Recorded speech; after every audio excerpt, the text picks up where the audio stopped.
Hi అండి.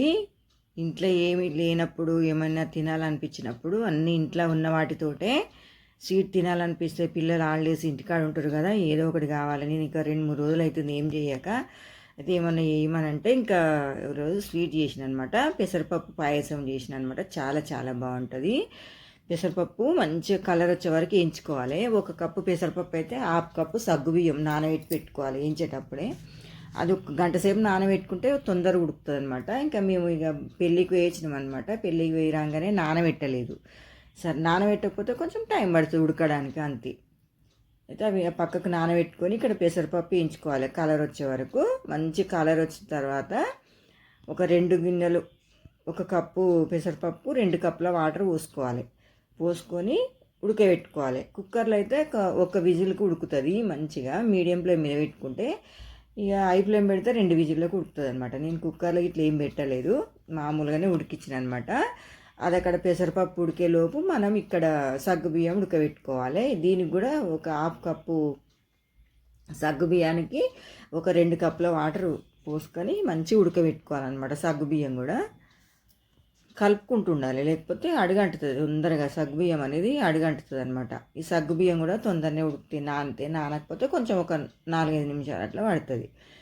ఉడికినాయి అనమాట. ఇప్పుడు చూపిస్తుందా, ఇట్లా మామూలుగా ఇట్లా విరిగిపోవాలన్నమాట సగ్గుబియ్యం అనేది. మంచి ఉడికినాయి ఇప్పుడు. తర్వాత అవి 1 కప్పు పెసరపప్పు 1/2 కప్పు సగ్గుబియ్యం కదా, ఒక 1.5 కప్పు బెల్లం తీసుకున్నా. మీకు కావాలంటే 2 కప్పులు అయినా తీసుకోవచ్చు, స్వీట్ ఎక్కువ తినాలనుకుంటే. మేము కొంచెం స్వీట్ తక్కువ తింటాం కాబట్టి 1.5 కప్పు అట్లా తీసుకున్నా.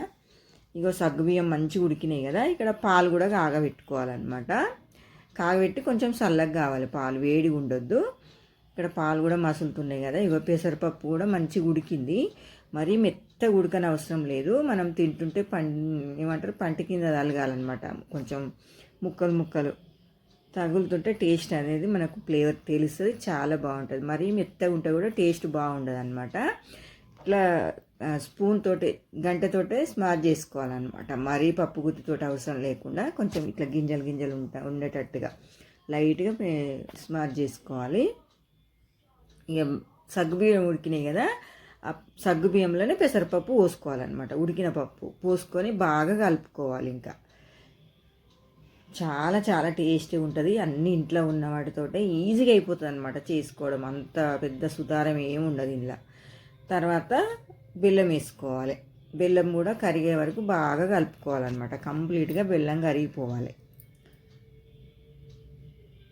1 కప్పు స్వీట్ తినేటోళ్ళు 2 కప్పుల స్వీట్ తింటారు అనమాట ఈ సగ్గుబియ్యము పెసరపప్పు పాయసం చేస్తే.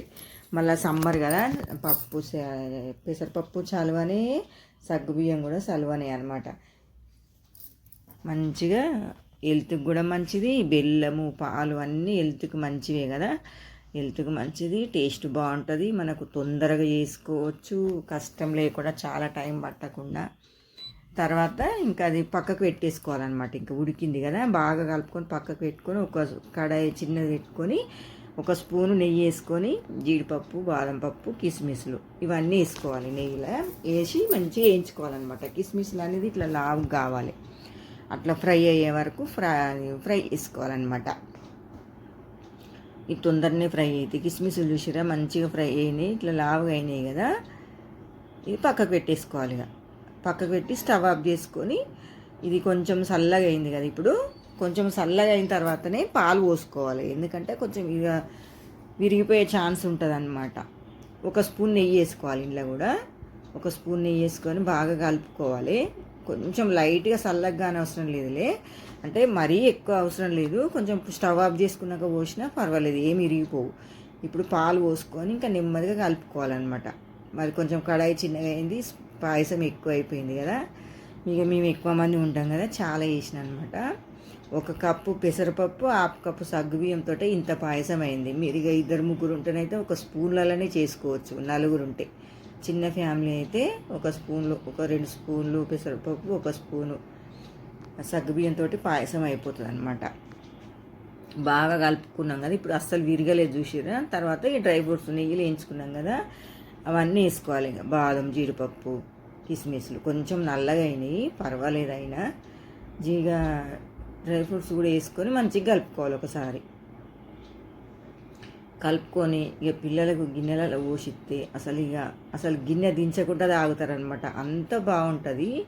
టేస్ట్ అయితే నెక్స్ట్ లెవెల్ ఉంటుంది. ఇప్పుడు వేడిగా ఉన్నప్పుడు ఇంత పలసగా ఉంది కదా, కొంచెం చల్లగా అయ్యేటప్పటికి అంత మరీ గట్టిగా కాదు, కొంచెం లైట్గా అవుతుంది అనమాట. మంచి పాలు అనేది ఎక్కువ పోసుకోవాలి. చిక్కగట్టి పాలు పోసుకుంటే టేస్ట్ చాలా చాలా బాగుంటుంది.